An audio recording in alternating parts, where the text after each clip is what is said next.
All right, what's up, everybody? Welcome to the Friday Mastermind. Every Friday, we are bringing in special guests, and we're talking about how to future-proof yourself as a mortgage advisor. We're talking to you about how to actually win right now in this market.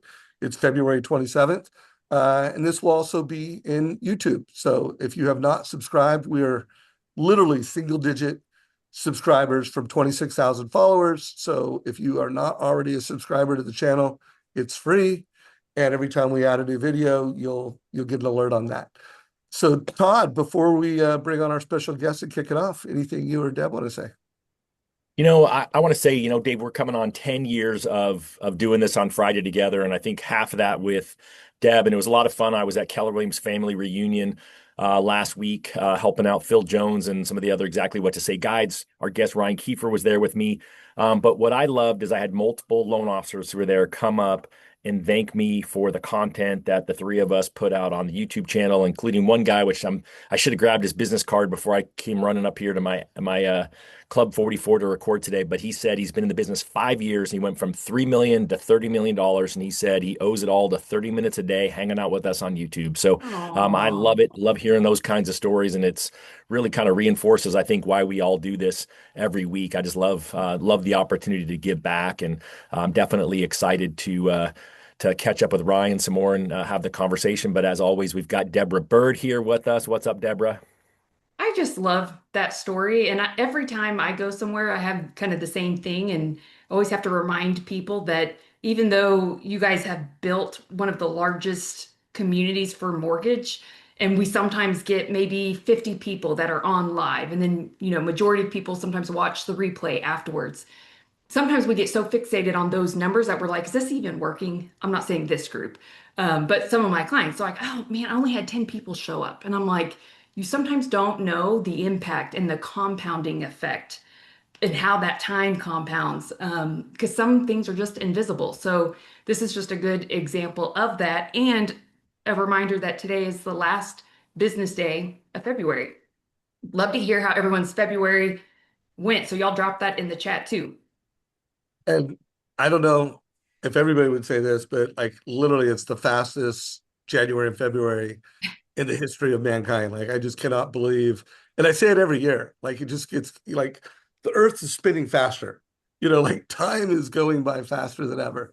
So, you know, today's guest guy, Ryan Kiefer. At this point, I've interviewed him multiple times. We've created a lot of content together. He's always been one of the top 1% producers in the country. He's also always been a branch and regional manager. So at least during the 10 year that Ryan and I have known each other, I've always just thought him as literally one of America's best producing managers. And I say that, yeah, his volume is legit, but I know the rhythms in which he does sales meetings. Every now and then he'll forward me an email that he is sending to the people that he serves. And I can tell you that the people that are part of his branch are more successful because of Ryan. And to me, being a producing leader and manager and being one that's active at helping improve the skills, the habits, the personal and professional life of the people you serve, it's the highest honor. So Ryan, welcome, brother. I also you're going to be joining us in Washington, D.C. for the advocacy event. So thank you for that, man. Yes, sir. Looking forward to it for sure. Good. Hey, real quick, because I'm gonna, as you know, I'm not gonna be on this whole interview, and Todd's gonna take over the leadership on this. But recently, you signed up for joining First Home IQ. By the way, he is a First Home IQ ambassador, donates money and time to help the next generation achieve homeownership faster. But why did you say yes? Why did you say, hell yeah, I'm going to the MBA advocacy? What was your why? Yeah, that's a great question. So, I'm actually one of the OGs in First Home IQ, but that's a good point you bring up. You might not know that because I haven't been active enough. I was one of the first 40 to sign up for it as an ambassador a few years back, but admittedly haven't been in there. And so I looked at this as an opportunity to get more involved because I know what a great organization it is and all the great things that you're doing out there. And also, what a huge opportunity it is to go to advocacy and advocate for our industry in DC. So, want to represent the great state of Ohio and, make sure our voices are heard. So for anyone that hasn't heard about it, guys, we're going to DC. Our goal is to have over 50 loan officers from as many states as possible join us April 14th and 15th. We'll put a link to this down below if you're watching this on YouTube.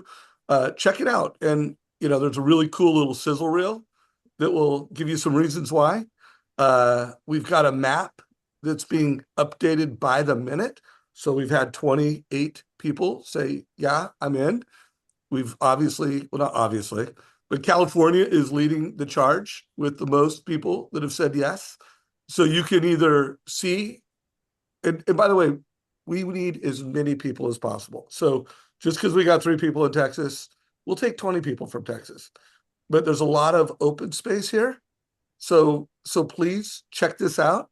And if you scroll to the bottom of this, there's a sign up link. But like, guys, come to advocate, to advocate for our industry, but also come to elevate your personal brand. Like when I told Craig Sewing about this, he's like, to be the loan officer that's not complaining about affordability, but to be the loan officer that's actually going to the Hill and helping advocate for affordability will help your social media brand. It'll help improve the trust of your brand, and it will help you go wider with your brand. So check it out. Hey, Dave, are we Deborah, allowed to anything you talk want to about what's happened on the 16th, the 16th? the day after? Oh, got it. Yeah, we don't have a website to take you to, but the day after we are doing the Modern Mortgage Summit. So another, like, by the way, there's a lot of reasons to go to DC. It's the 250th birthday of America. That's a good reason to be in DC. There's going to be 50 plus loan officers that are both mission driven and highly successful. And there's going to be the Modern Mortgage Summit the day after. But right now, we really want you guys to check this out. Sign up for this. If you sign up for this, you're just starting the process. It will give you a link. It's about a $350 2-day investment, plus, being in DC for 2 days, whatever that costs. I would guess under $1,500, which is tax deductible, and you're going to build a brand. Anything else you want to add to that, Todd? Yeah, if you're not familiar with the Modern Mortgage Summit, this is the 7th year that we've done it. Dave and I started in 2020 when we knew there weren't going to be any live events. And so it's a virtual event. The website is up. It doesn't really say a whole heck of a lot. And the links, if they're not live already to buy tickets, will be live by Monday. But ultimately, the bottom line is it's mainly a virtual event, right? So most people will watch it. We typically average about 6,000 virtual attendees. It's pretty quick, short TED Talk style. It's going to be from 8 a.m. till noonish on that day, Pacific time. And so just come ready to learn. And it's just a great opportunity. We'll give you access to the content afterwards. So if you do have an appointment or two during that, but I would just recommend blocking out that morning and planning on being on. And we've been really fortunate because we've got a lot of mortgage companies that will buy tickets for all of their loan officers. So, stay tuned. We'll be letting you know whose company is buying. If you buy an individual ticket and your company ends up buying tickets, we'll refund you. So don't worry about that. But it's really a lot of fun. We always have great people, and we'll slowly roll out the speakers. But I can tell you, 2 speakers that will roll out first. One will be none other than Deborah Bird, who's really going to talk about AI, and she's got all these terms. It's not SEO anymore. It's like AEIOU and GEIO, Those are all these Oh, things mouths, that she's come Todd. on, bro. It's GEO. Figure it out. GEO, AEO. She's going to give us all the EOs that we got to be paying Videos. attention to. So I'm super excited that we'll have that opportunity. And then of course we're going to have Jeremy Forcier there. He's going to be helping out Dave and I, not just as a speaker but also as a co-host this year. So it's going to be a lot of fun because ultimately we'll have the opportunity to really break out what our top takeaways were from each speaker.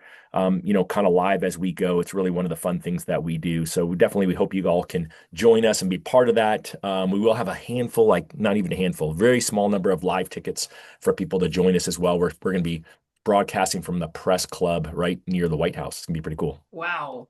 Yeah. That's And as we cool. update the website, we'll bring that Washington, D.C. vibe to you. The press club is a very historic, really landmark where, some of the top dignitaries and politicians for however long it's been there go there. So it's very cool DC vibes for anyone trying to build a brand. There's, we're going to have a lot of photographers, social media teams that are, there to help you tell this story and bring it back to your local market.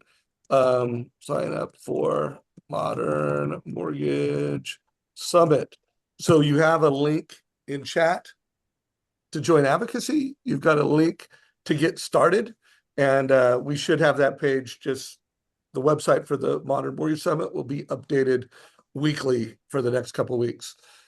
All right, guys. Well, Todd, I'm going to hand it off to you to have a great conversation with Ryan. The topic is ignorance versus genius. So I'm looking forward to watching the recording. I may be back at the end, but I've got to jump everybody and have a great weekend. But hold on. This is going to be an amazing mastermind. Yeah, awesome. Thanks, Dave. I'm really excited because when I saw that title, Ryan, I was really intrigued by that. And so kind of, just let's start off with the question of why that title and, where do you want to take it? Yeah, so the inspiration for the title, I do a lot of, reading, various things. So this comes from Atomic Habits, James Clear. Most of us are probably familiar with that one. Bestseller, I think, like 25 million copies, something like that, over the last 7, 8 years since it's been out. So if you haven't read that one and you're on here, go read it. It's one of the best books of the last decade or so.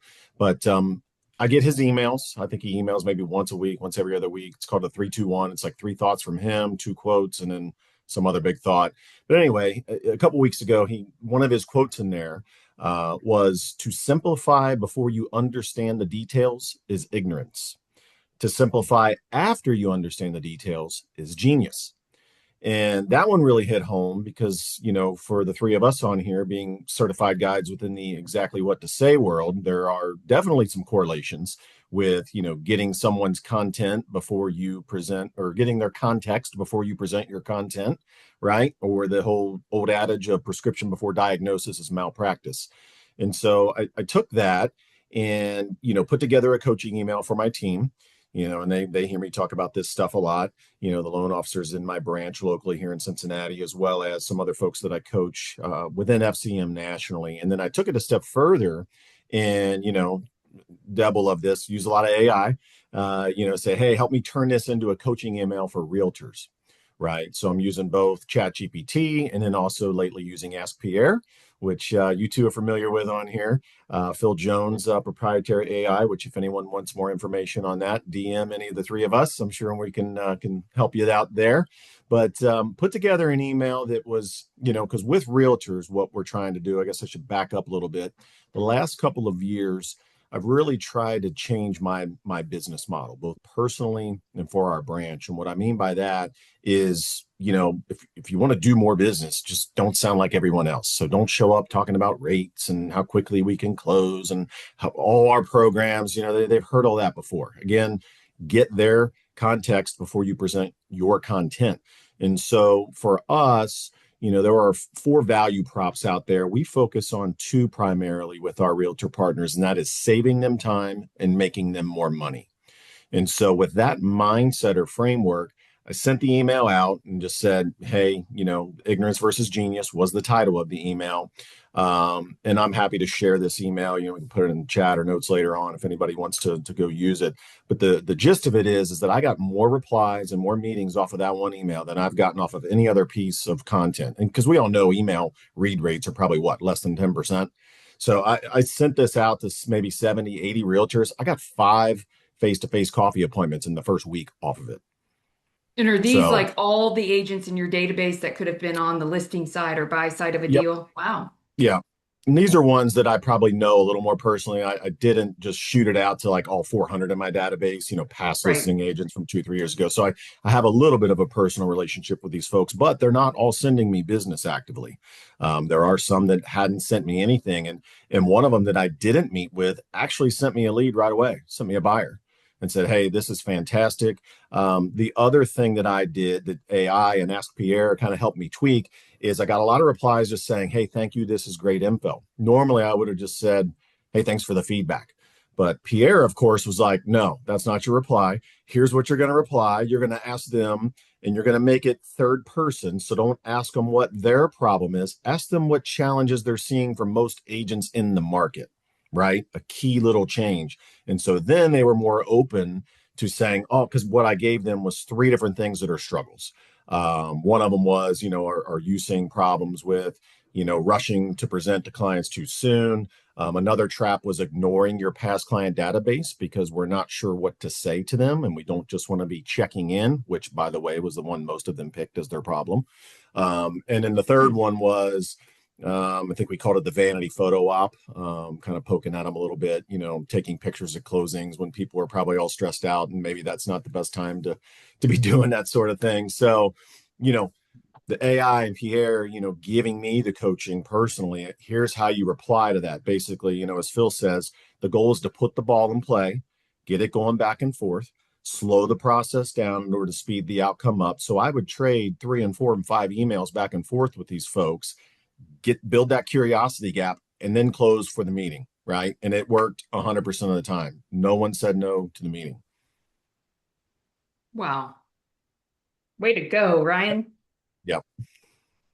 It's funny too, because I'm always the one who says pick up the phone to get a meeting, and you just prove Mm-hmm. that that's not the way to do it if you actually have good content. And it's funny. Dave talked about how fast the year is going, and what I've really attempted to do is to try to slow it back down, right? And I Mm-hmm. found that kind of intentionality around what I do has helped me slow it down, Mm-hmm. versus just waking up and reacting, right? Which we all do. And so that seems like it's pretty intentional of your time.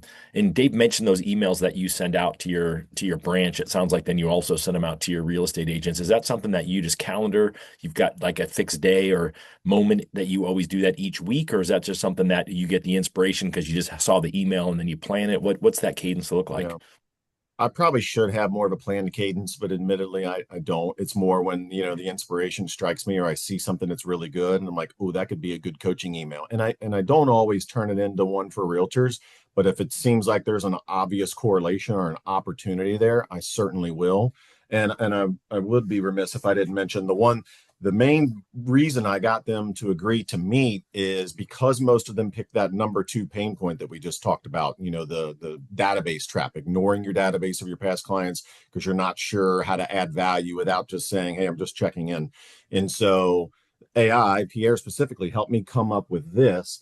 I know you probably can't read that, and I'm happy to share this. It's called the Anti-Sales Database Strategy: 8 ways to call past clients without being awkward.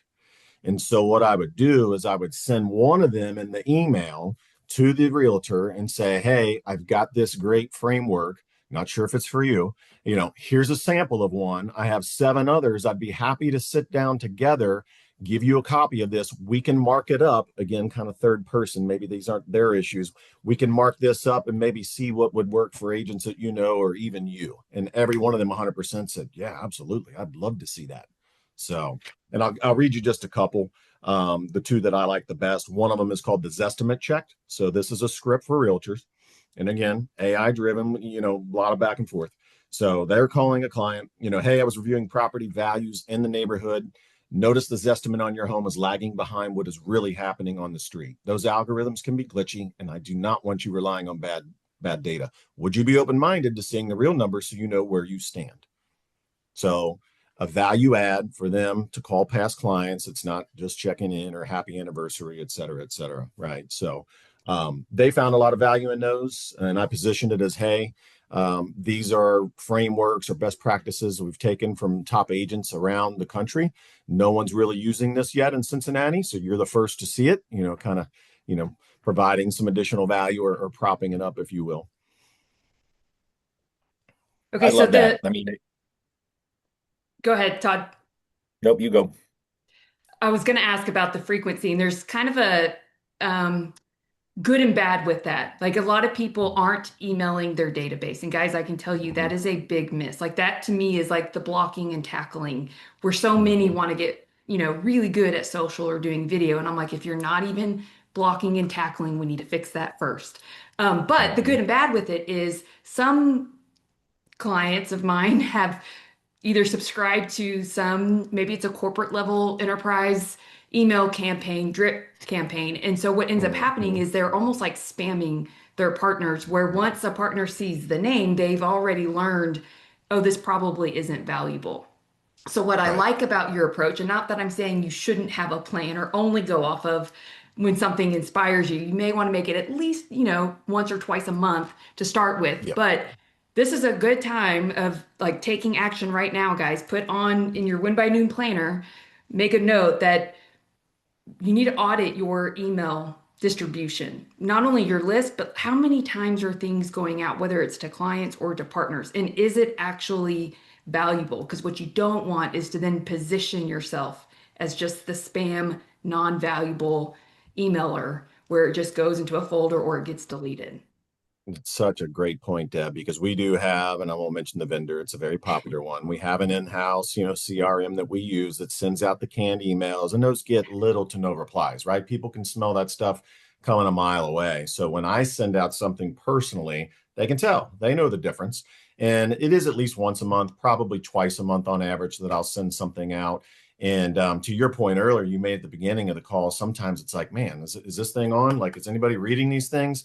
But this particular email that I sent out a couple weeks ago, one gentleman who didn't reply to the email, I ran into at a high-end open house. This is the #2 individual realtor in the state of Ohio. He does a ton of business. Wow. And I run into him at this open house with a bunch of other agents. He comes over, shakes my hand, grabs my arm, and says, "Hey guys, I don't know if you know this, but Ryan sends out some great coaching emails. It's actually giving us valuable advice on how to do better in our business." He goes, "No other loan officers doing that out there." He goes, "I just wanted to say thank you." And I'm like, dude, do I owe you $20 right now for saying that in front of all these other agents? But to your point, he hadn't replied to the email. So I didn't know that he was even reading them.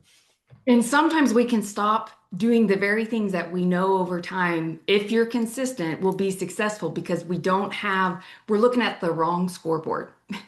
So if that's somebody that's sitting in your seat right now, and maybe you've given up, like we just finished the second month of the year. If you had to be really honest with yourself, how many of y'all have already given up on what your initial goals were and the activities that you knew that it took to reach those goals? Have you already given up? Or are you still relentless to those standards? And Mhm. to Ryan's point, you never know. You could walk into an open house and look at that. That's like the ideal situation you want every agent to do for you. Right, right. Well, and to bring it back to what we were just talking about with the CRM type stuff, I think it's Phil that says, you're eroding inbox equity, right? The more of that stuff that you send, people are just, it's going into a spam folder, they're hitting ignore. So when you do send them something that's valuable or you created personally, you're lessening the chance that that's actually going to be seen. Yeah, I think it's so important, especially because we're dealing with real estate agents and a lot of them are using their corporate accounts. And so their corporate accounts are spamming us because we're in the mortgage industry, or it's their personal and it's just Gmail, and Gmail's putting you in the promotional folder because guess what? You're in the mortgage industry. And so a lot of that too is the opportunity to call someone and say, "Hey, I just sent you an email. I would love it if you," and I've gotten really good response to, "I would love it if you would just, have you seen it?" And they're going to say, "No." "Hey, would you mind just checking to see if it's in spam and pulling it and training your inbox to put me into your inbox as opposed to your spam folder." And I found that was been really helpful, whether really with any of the tech that you're using, whether it's something like HomeBot or it's your TCA link. I mean, all those things that you're sending out to people, you want to make sure that they're getting. And so you have to make sure that you're training your clients appropriately. And it's pretty easy to do if you just pick up the phone and think through that opportunity that you have. And then, Ryan's doing a good job of sneaking in the exactly what to say words and phrases, but he'd be like, "Hey, could it be possible for you to just take a moment and jump in your email with me?" And guess what? Most people say, "Yeah, absolutely is possible." Love it. So Deb and I are, I'm going to give a shameless plug real quick. Anyone who's thought about getting exactly what to say certified. So I just mentioned Ryan and I were at Keller Williams family reunion, and realtors there were asking, well, kind of what's the next step? Like I read the book, I love Phil, I just saw him speak, and what's kind of the next step? And so if you're one of those people who's really intrigued by how do you actually take this to the next level, that's the exactly what to say certification. And Deborah and I have been doing it now for 3 years. And, we've been really fortunate to take through other loan officers just like you through the training. And we've done it in person mainly. And then everyone's like, well, if you would just do it in Chicago, I would come. Or, oh, if you would just do it in Florida, I'll be there. So last year, Deborah and I did some test pilots of some smaller events, and then we did do our first ever virtual certification 3 half days. And so our next one's coming up the 31st of March, April 1st and 2nd. So it'll be half day. And so it'll be a lot of fun. We'd love to have you join us there. It'll be small group, Zoom, meeting style, mortgage and real estate specific. Last time we had mainly loan officers, and one smart loan officer brought their favorite real estate agent. She added a ton of value. And I believe coming out of family reunion, we'll have a few realtors on there as well. So I think it's a good opportunity if you're really looking to up your game. How do I have these conversations and do what Ryan's doing, adding value with real estate agents? I think this would be a great opportunity. Yeah, I would Well, and highly you recommend started, oh, anyone go on here. ahead. Go ahead. I was just going to say, I was going to give you guys a plug. Like, I highly recommend anyone on here. If you've been thinking about it at all, attend Todd and Deb's event. They've been at it longer than I have. I don't do 2-day certifications. I coach some loan officers internally at our company, but Todd and Deb are it for you guys, man. Just sign up. Don't even think about it. I did it a couple years ago, and it's changed my business profoundly, as well as my teams. Yeah, Thank and we just you. recorded a podcast too. If you want a little deeper dive, yeah, thanks, Ryan. We'll throw up the link. It's just EWTS for exactly what to say with toddanddeb.com. And there's a podcast episode on there that kind of just talks about it as well. So if you want to kind of get a little bit more of an understanding of what to expect and what it'll be like, you can listen to that. But we'd love to have you there while we still have spots. Oh, and And I by the did way, put it's this, the absolute cheapest that Phil will let us charge for it, which is $1,000. So it's still not cheap, but it's certainly a lot less than 2,500 to come sit with us or 5,500 to go sit through it with Phil live. well, Yeah. and the travel, when you think about the travel expense, that can get pretty costly. But you started this with the quote that you saw or Hmm. that you read: to simplify before you understand the details is ignorance. And I love that you took a moment and you paused and then you took action of how could this be packaged where it could be value driven for my partners. But I'm curious, with your own leadership and leading the advisors in your group, where have you identified where we could be simplifying before we fully understand someone's context? Yeah, I think, for realtors and for loan officers, it's something as simple as, if a client says, "Hey, is it a great time to buy a home?" Absolutely. As Phil says, stop that. The answer is it depends. It's not necessarily a great time for everybody out there to buy a home. Phil was actually telling me one off in Hudson last year when I met with him, something that was very good piece of advice. He said, listen, maybe it does make sense for most people to buy a home right now, given long-term outlook of appreciation, whatever. He goes, but your mindset should be that it might only make sense for about 96% of people. So if you're constantly trying to identify the 4% that it doesn't make sense for, and of course, you're not going to say those words out loud, like, hey, I'm trying to disqualify you. But if you're trying to stay curious, right? Curiosity is the fuel for great conversations. And you are sort of in your mind trying to disqualify someone, you will win way more, right? It's the whole prescription before diagnosis is malpractice. In lending specifically, I think we have a propensity to rush in and prescribe, oh, well, here, I know what you need. Here's your 30-year fixed, here's whatever program. And we truly haven't uncovered what all of their needs are. I know for me, I changed my personal business a couple of years ago, about 2.5 years ago now. I realized that my lead conversion kind of sucked, just to put it bluntly. It wasn't what Can it we used ask to what it be. And was? Are we yeah, allowed to ask? yeah, it was bad. It was like, it was in the 20s. And I'm like, man, I'm not this bad. I might not be the best LO ever, but I'm not this bad. This is terrible. And so I took a good hard look at my business and what I was doing. And I was rushing way too much. I was not understanding. I was simplifying. I was rushing people to my website. Like I would talk to somebody up front and I was in a hurry to get them off the phone in 5 minutes and saying, here's a link to my website, go apply. I mean, recipe for disaster, right? And so I sort of went old school after that. I mean, I've got a book right here. I mean, I'm handwriting basic applications now. They might still use my website here and there, but now it's a 45-minute, phone consultation where I am slowing the process down in order to speed the outcome up. I'm finding out, their goals, their hopes, their dreams, and spending time with them, making them feel seen and heard, and then really customizing that advice after that. That has been such a huge game changer for me. And, the old me would have said, oh, you don't have 45 minutes to spend, get them off the phone in 5 minutes. You're a branch manager. You're doing all this other stuff. It's like, well, if you don't have any business after that, take the 45 minutes, again, slow the process down, right?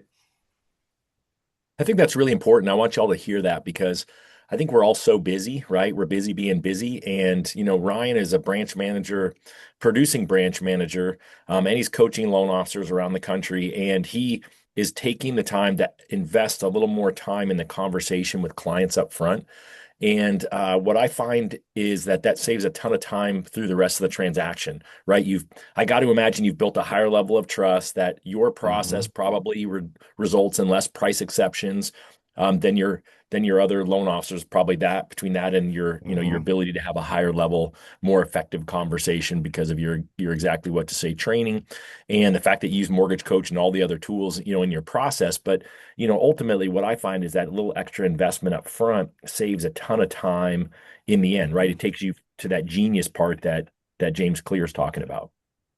Absolutely. Yeah. And I don't have the exact metrics like I should, like Jeremy, J Force knows all his numbers cold, but I can tell you anecdotally that if I look at my lead conversion, the ones that are the highest are the ones that I took the time with up front, the ones that I sent a mortgage coach to with three options, because psychologically people want three options. If you're only giving them one, and if it's via an LE or, just an email, you're inviting them to go shop somewhere because they want options. So I know that when I do those two things, my conversion is way up here. So if somebody does shop me and they leave, or if I have to do a huge price exception, it's usually because I didn't check the boxes on those first two steps. I didn't take the time, with them appropriately. Yeah, I think it's Well, so interesting, right? It's that idea of slowing down to speed up. Mhm. so why would you say it's important to slow down? What are we really trying to do? We're really trying to get their context before, we present our content is really what I'm trying to do because, even still to this day, when I'm talking to somebody right away, I'm in my mind like wanting to recommend something, and I'm like, invisible duct tape. Just shut up, Ryan. Let them talk. The person asking the questions is the one in control of the conversation. So it's just letting them talk, letting them feel seen and heard. Because if you don't give them that, if you rush to prescribe and you get off the phone quickly, they're going to call somebody else because number one, they don't feel seen or heard. Number two, you've almost made it too easy and quick for them. The more time you take and kind of slow everything down, it feels like a much bigger process to them. They're not going to want to go talk to four or five other places after that. So that was the key thing I wanted you to say is it's really for them to feel seen and heard. That's the Mm-hmm. goal of when you're slowing the process down. You actually then allow them to open up. And when you do that, you're talking to the emotional side of the brain, which is the brain that's Mm-hmm. operating a lot faster than the logical side. And I think with loan Mm-hmm. officers, especially, we go to logic because we're dealing with math all the time. But when you Yep. start to ask them questions like, well, what would this home mean to you? Or what does this purchase mean to you? You're getting them to now be able to open up and share. Maybe it's the first family home that they've ever owned, like in their entire family, or maybe they're relocating because of an opportunity. So the real goal with it is not necessarily for you. It is in the sense that you're gaining more context so you can better prescribe. But when you get asked that question and your knee-jerk reaction, because it's hard, guys, like this is all, it sounds easy in practice, but then when you put it to play, you're like, wait a minute, I should have asked a few more questions before I just went straight to the answer. Because Mm-hmm. this is something that we've done on repeat. So you typically know where this is going to head. But when you just take the time to let them feel seen and heard, you actually then release, I think it's oxytocin, which is the neurochemical that makes them feel Mm-hmm. trusted. That's like the super chemical behind the neuroscience of why you do all of that. But they make the decision first in here and then with here. Yeah, you bring up such a good point about the emotional part because people make decisions twice. First, it's emotionally, and then they justify it with logic, right? So you have to appeal to the emotional side of that. And I know when Todd and I were in Hudson back in December at the EWTS event, there was a brilliant speaker there by the name of Owen Fitzpatrick. He's definitely a guy worth following. And one of the lines that he said that stuck out with me, and it was almost like a throwaway line to him, I felt like, but I was like, wow, that's my moment. I'm writing that down. He said very simply, don't logic bully people. I was like, Wow. wow, that's powerful. Yeah, don't logic bully people. And us being in a numbers business, I was like, man, I know I've been guilty of that. Logic bullying people, you have to appeal to that emotional side first. Yeah, I think it's so interesting. So I'm gonna throw out a challenge for all of you here, right? So here we are. It's the end of February, so we finished 2 months of the year already. And so I would love you to start Monday. So if you're listening to this next week, you're like, wait, it's not Monday anymore because I'm listening to the recording in the YouTube channel. But um, just get out a piece of paper, and then I want you to just literally write at the top of your literally on one line, just put, dial/text. Next line, write quality conversations. Next line, write um, live meetings, right? So ultimately, those are the lead indicators. Those are the activities that are going to get you the results you want. And then leave a couple blanks and then put leads, applications, pre-quals, and closed, right? Those are the results side of it. So our goals are tied to the results, but they're actually a result of actually doing the activities up above. And let's start making sure that we're recording activities, tracking results, so that at the end of the week you can total that all up, and then you can start figuring out what your conversion rates are. So it's just a law of averages, right? Obviously, the closings you're going to have next week are a result of what you did, probably 3, 4 months ago, but they're really stuff that started 30 days ago. And so what you want to try to figure out is what are those activities do I have to do in order to get the lead, in order to get the closing? The average that I'm hearing lately is 3 applications to 1 close, which that's great. But if you don't know what kind of effort you have to put in to get 3 applications, it doesn't really mean anything to you. So you're like, okay, well, if I want to close 15, if I want to close 5 transactions a month, I need 15 applications a month. Well, wouldn't it be nice to know how many phone calls you have to make, how many conversations you have to have? I kind of view conversations, quality conversations, right? That's typically something about 2 minutes or more where you actually exchange some value um, in those live meetings as connections. So I would really be looking at how many connections do I have to make in order to get the lead? How many leads do I need to get an app, right? And I'm seeing anywhere from, 3 to 6 leads to get an application right now, depending on where the leads are coming from. Some people it's even lower. I mean, I'm hearing some that are like 2 leads to get an app. But ultimately, in the end, you really need to figure these things out to know where you're going to go. I sat in a real estate meeting last week before last, and they walked through they track all their numbers like really, really seriously, and they were able to break down per dial every time that they called somebody outbound, how many dollars that was worth. Every time they talked to someone, had a quality conversation 2 minutes longer, how much money the average agent made, how many times they actually took them out to show them a house, what they made per that showing in order to get to the results they were after. So it's pretty fascinating, but it doesn't really matter what it was for them. It matters what it is for you. And until you actually invest the effort into it, then it's just a great opportunity. You literally can just do it with a piece of paper sitting on your desk. Well, so to that point, Ryan, I'd love to know how you're coaching your advisors, because I'm sure there's a lot of people on this call who would like to have more live meetings. And as soon as they go to pick up the phone, they're like, oh, I just don't know what to say. Like, how do I start? I don't want to sound like everybody else. So, do you have like a playbook that you teach or anything that you would recommend to those listening that are like, all right, I know I need to have more phone calls, I need to have more live meetings. That's going to drive my apps. I just don't even know where to begin. Yeah, call reluctance is a real thing. Even for us internally, we preach, the DSP, the daily success plan, and you gotta eat that frog early or else it doesn't get done right. And at least an hour every morning of outbound calls, trying to schedule those face-to-face meetings. And again, our goal, what we really try to do and drive home is again sounding different than any other loan officer. Realtors have really been worn out over the last few years with people calling for coffee meetings and wanting to just spill all over them with all their great loan programs and everything else. And so again, when we try to change, the dynamic or the framework a little bit, we're going in with how can we help you save time and make more money? Those are our two big value props. So on an initial call, not to sit here and try to, role play the whole thing, but it'll sound a little bit different. It'd be something as simple as, hey, Deb, Ryan Kiefer, First Community Mortgage. You were the listing agent on 123 Main Street a couple months ago, OFQ, right? Hey, I'm curious, how open-minded would you be right now to taking on more business? So right away, you're sounding different than any other LO, and you're going to get one of two replies generally. It's going to be, oh, well, great to hear from you, Ryan. What are you talking about? Are we talking about buying leads here? Nope. Can assure you we're not talking about buying leads. Or you might get, great to hear from you. I've already got a couple loan officers that I work with. And so your comeback for that is, hey, Deb, I appreciate that. An agent of your caliber, stroke for you, point for you, right? I'm sure you have at least several LOs, that you're working with over the years. And listen, I'm not here to upset the apple cart or take anything away from them.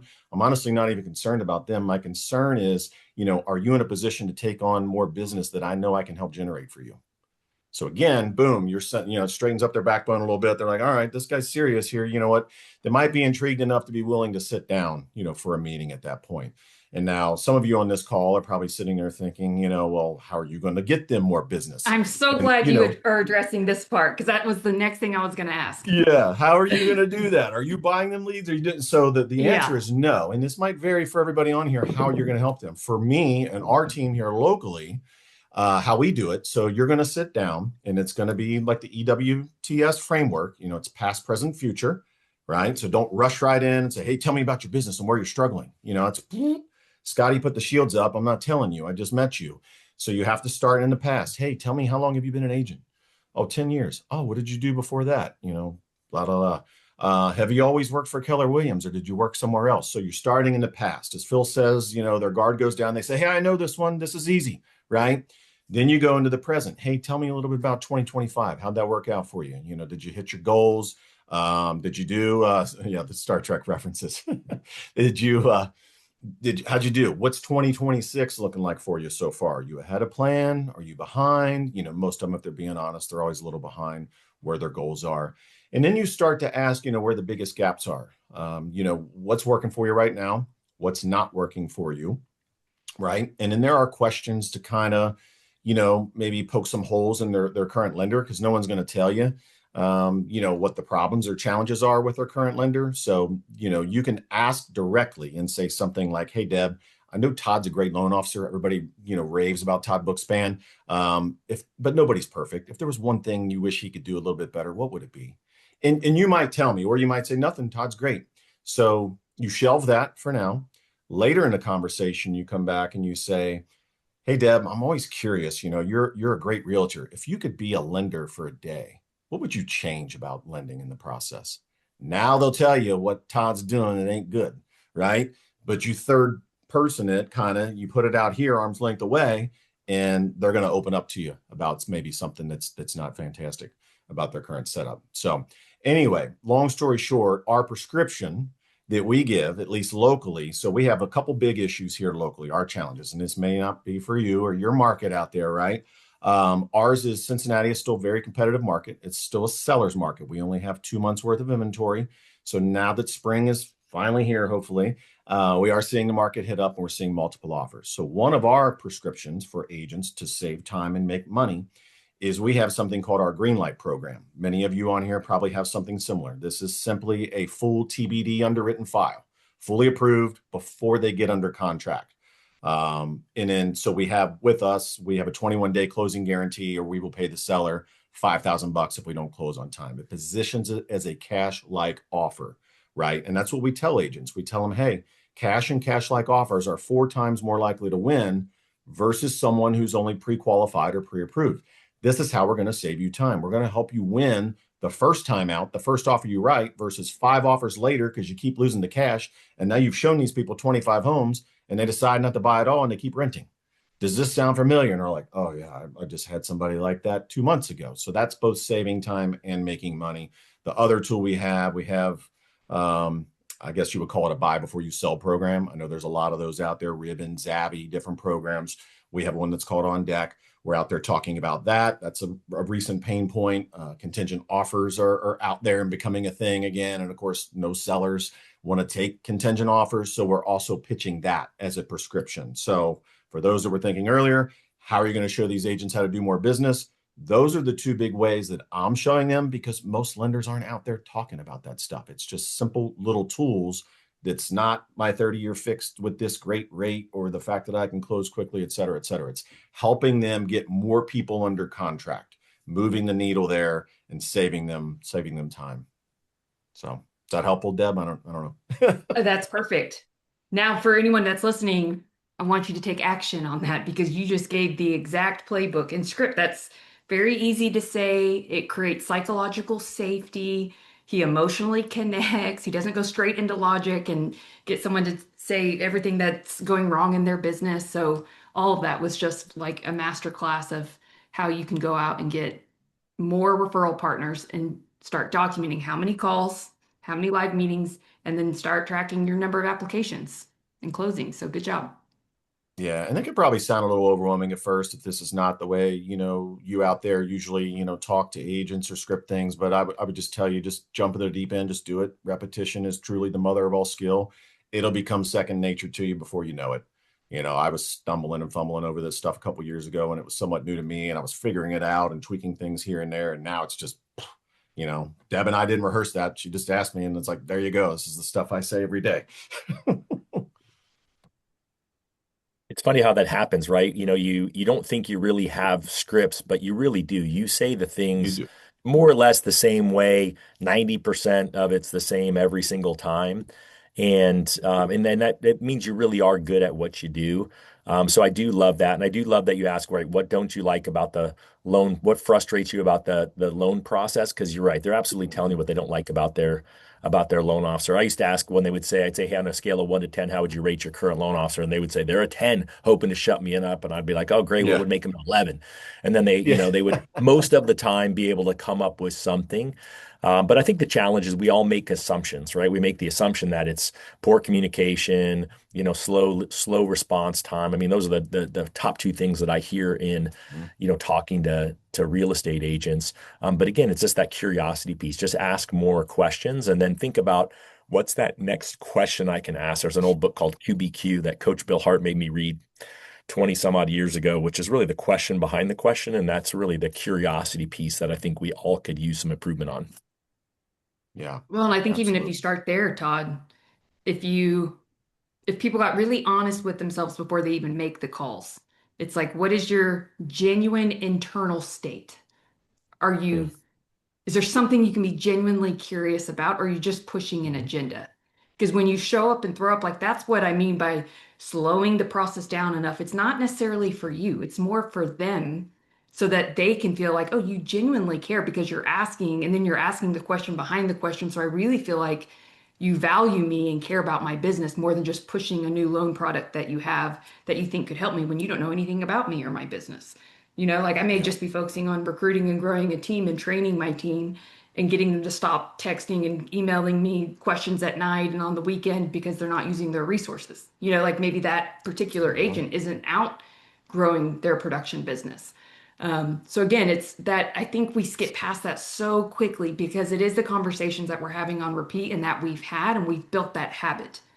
So, any tips, Mhm. either Ryan or Todd, how do you break the habit of the scripts that we don't think we're using scripts, but we've used them now for years, that we have to Yeah. unlearn and relearn our ways and not fall back, especially as applications start to pick up, refi business picks up.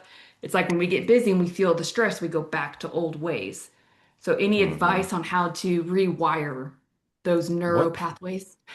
yeah, one thing I'll mention real quick, just because you hit on a point that reminded me of something, the whole show up and throw up thing. And I think it's important for those out there that might be struggling a little bit with what we're talking about, or, you're thinking, well, how am I going to implement this, right? So let's think about it in terms of like a lunch appointment, because I do a lot of lunches with realtors, and especially if it's someone it's a somewhat new relationship, you don't know them that well, it's an initial meeting. So the game clock in the back of my mind, here's how I try to operate those meetings, and these are the ones that have been most effective for me by far, is to not talk about anything business related until the food comes. So that's a good 20, maybe 30 minutes. You're just talking personal, it's bonding and rapport 101. You're trying to get to know them. Then once the food gets there, then you move into the whole past, present, future thing in terms of their business. So tell me how long you've been an agent, go into that whole conversation we just mentioned. I won't go through it again. I try not to give my prescription or say anything about me and my business until the check comes, and I'll talk back and repeat back to them, okay, so it sounds like, you're struggling with this and this and this. Listen, not sure if it's for you, but how open-minded would you be to maybe your next couple clients giving me a shot, because this is what we could do that might help you with the struggle you just mentioned you were having, et cetera, et cetera. So if you think about that, if this is a 60-minute meeting, I'm only talking about my business for the last 5 minutes, right? Which again is way different than any other loan officer who just can't wait to tell them and give them all sorts of flyers on all their great programs as soon as they sit down.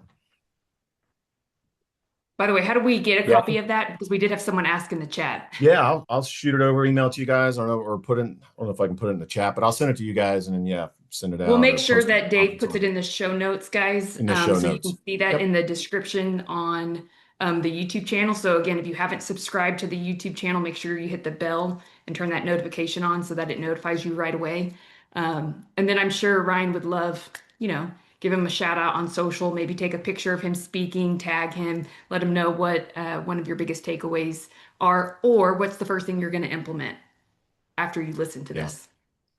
Yep. I do have a Yeah, I think that's TCA, Todd, if you want to speak on what you just asked, but I also have a TCA to get a little tactical if anybody, if we've got some mortgage coach users Oh out man, here. you know what? Dave's not here, but Dave would just love that. So we might as He well would be say all yes, over it. absolutely. Let's share the Yep. TCA. Come on, Ryan. Let's All go. right, all right. Because this was also, a recent, kind of going back and forth with AI and Ask Pierre that we were talking about. And let me mention something real quick in terms of AI. And Deb, I'm sure this will be near and dear to your heart. Um, if you just go in and ask, whether it's ChatGPT or Claude or whatever, like, hey, give me a realtor presentation or give me a social media post, or 45-second reel script. I mean, you're going to get garbage, right? It's garbage in, garbage out. So it's sort of the opposite of what we've been preaching with Phil Jones and EWTS, getting someone's context before you present your content. With AI, it's important to give it as much context as possible about you, your situation, your scenario, what you're looking to do before you ever ask it to give you content, right? The more you can do that, the better. The best things that I've created through AI, they've been a lot of work. It's all about slowing the process down to speed the outcome up. It's been like hours of work sometimes, the whole ignorance versus genius email, the 8 anti, that wasn't like 5-minute thing. Like, hey, give me this. That was hours of back and forth and tweaking that and getting it to be the way I wanted. So anyway, I share that with you because as I share this TCA, this was a recent tweak that I made in my business on how I'm presenting loan options. Okay. So I used to be, back in the day, we go, first of all, I love the new layout on here, which I'm sure Dave would love to hear, and love the AI component. So, back a few years ago, I would have just said, like up here, if you're looking at loan options, and this is a refi, and this is a client that I locked from, the other day from this.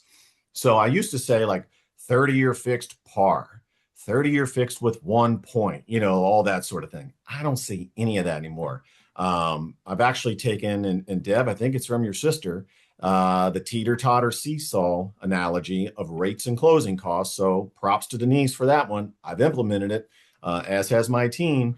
And so just letting people know, like, you can have whatever rate you want, it's all an inverse relationship. The lower the rate, the higher the cost on the teeter-totter seesaw, and vice versa, right? And so with that, the tweak that I just made with Pierre, because I was just giving people two options. So Pierre walked me through and said, okay, well, let's take that one step further. Let's say 30-year fixed with lower cost or lowest cost, however you want to put it. Now, sidebar, this doesn't necessarily mean a par rate, folks. There could still be maybe a quarter point of discount in here just to, I'm always paying attention to the market, Mortgage News Daily, Optimal Blue, what's being quoted out there by other lenders. You don't want to come in like way too high because you're trying to keep closing costs low. Some people will not care for that and they'll shop you. So anyway, sidebar there. So it's 30-year fixed, lower cost, 30-year fixed with the lowest rate. So this probably has like, 2 points or something close to it up front. And then the third option, which is kind of where we're trying to get them to go, we call it the 30-year fixed balanced strategy. This is a competitive rate with competitive or normal closing costs, et cetera, et cetera. Usually we'll have somewhere around, 1 point or so. Okay, so 9 times out of 10, they're steering to this balanced strategy. And there's a lot of language in the email, via Pierre that, talks about these options.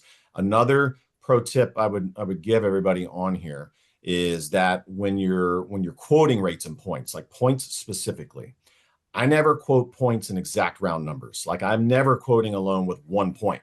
Why? Psychologically, people think it's negotiable if it's a nice round number. Oh, 1 point, that I make it like if you looked at my system, my origination system, it's obnoxious with how granular my discount points are, like 0.832 or 0.2579. The more specific you make it, the less people question it. They don't think it's negotiable anymore because it's this really, really exact number. So I not love sure if that. I that's think that's helpful, such a but this is, that's such yeah. a good master class and the way to do it because I think that especially where you said that this might not be par. I think I heard a loan officer the other day say, "Oh, the par rate is," and I'm like, the client doesn't know what the heck that means, and I still believe that 90% of loan officers are giving advice to themselves, not to the client. And what I Mhm. love about a TCA is you giving the client the power to make their own decision, right? I'm assuming you're putting videos on there and you're saying, here's the pros and cons of each strategy. A client is going to be way happier with you on the rate that they chose versus the rate you recommended, whether or not you would have ever done that transaction that way yourself. And I tend to find when we tell people how we would do it, they actually delays them taking action because it's not what they were thinking. And now they're like, huh, wow, I was thinking I wanted that lower rate. And, Todd said he would have done it with a higher rate. And so you've created confusion where they already had clarity in their mind. And so, your job is to educate them on the pros and cons of each strategy, present it in a beautiful format with the TCA, and then let them make the choice because you told them why they should take it and why they might not take it, why you should take it and why you may not take it. And so I think that's genius. I love the fact that you're using Pierre for that. So if that's something you're interested in hearing about Pierre, that's the Exactly Academy. Just reach out to Brian. He can get you, Ryan, he can get you connected up in the Exactly Academy. Yeah, and I think as part of that whole par strategy thing, it almost becomes like if you can't beat them, join them. Years ago, par rates used to be like the thing. But ever since COVID, well, not even since COVID, but since call it 2022, 23, when rates started going up and margins started getting out of whack on the rate sheet, it's become much more common for people to pay points. So what I tell my team is all the time, like, I'm sure this has been a thorn in everyone's side this morning. All the articles out there saying rates are under 6%, all of our clients calling this and that. Try to remind people that, yeah, those are the quoted average national rates. That doesn't mean it's 0 points. Last I checked, the fine print was that those average rates out there is usually somewhere around 0.85 in discount. So don't just assume those are par rates and that maybe you're out of the market, because 5.9 is the rate right now and you're at 6 1/8. There are points in those rates that are being quoted nationally.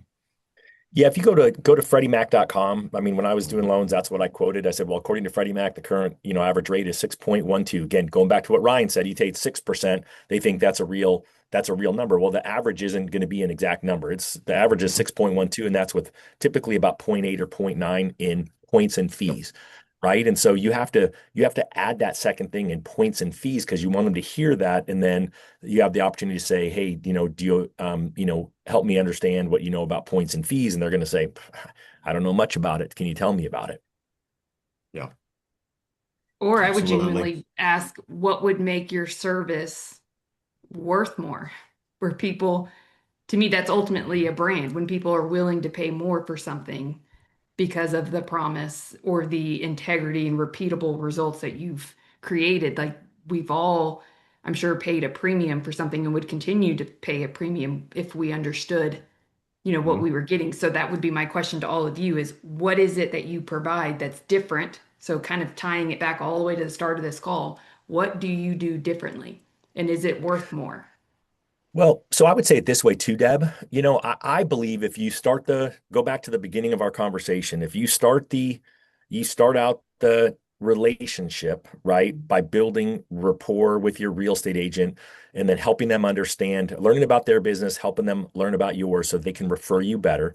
And then you take the time to actually go through a really solid conversation with them on the phone, even better on Zoom. You take a paper old school application over the phone. Doesn't need to be paper. You can be typing it in while you go. What you're doing is you're eliminating the shopping, not all the time, but often. So you're not even more expensive. And even if they are shopping, if you're using the TCA, you're showing them the rate that they expect because they're actually looking at rates most of the time. Yeah, I know there's the engineer who's got his spreadsheet and he's looking at all of that. Well, you know what? Go back. Years ago, we've got lots of conversations around pricing and negotiation. And there is going to be 1 out of 6 to 1 out of 10 who only want the best deal. And guess what? We're all probably going to lose that transaction unless we want to do free loans, which we don't. And so go back to the rest of them. Go back to the 5 out of 6 or the 9 out of 10, whatever statistic you want to believe that actually will pay for service like Deb is talking about. But really, in the end, they're not paying more for it if you show them, hey, here's the options. They're just choosing the rate and the fee that they want. So that's my belief. I think this was a great master class from Ryan. Thank you, Ryan, as always, for being a supporter of the community. I can't wait to see you in DC with the rest of the folks who want to support advocacy with First Home IQ and the MBA. All right, Deborah Bird, you get to do the Win by Noon plug and play close Oh, today. So really? what? Oh, you're Yeah, you're throwing absolutely. me like the worst time to think about what you're going to say is in the moment. Okay, to wrap this up, I would say go to winbynoon.com, get your planner if you don't have it. You need at least get the quarterly, the one that you can start because we have Q2 guys come in like around the corner. Then you're going to Mhm. rewatch this and you're going to take your own notes or take the transcript because if you guys didn't know, you can go to YouTube and you could copy paste the transcript, put it into AI and create your action list. But first and foremost, the question I want you to ponder on this weekend is where do you need to slow the process down? This could be with your spouse, with your kids, with the client to ultimately speed the outcome up so that some of you can get lucky in March. That's it. Love it. Love it. Love it. All right. As always, thank you all for supporting the Mortgage Coach community. We're super grateful for all of you for watching this, whether you're watching it live or whether you're watching the recording. It's people like Ryan who come on here who make this community great. It's people like you who watch, comment, and share with your fellow loan officers and friends who make it amazing. And of course, having my good friend Deborah from Plug and Play SM AI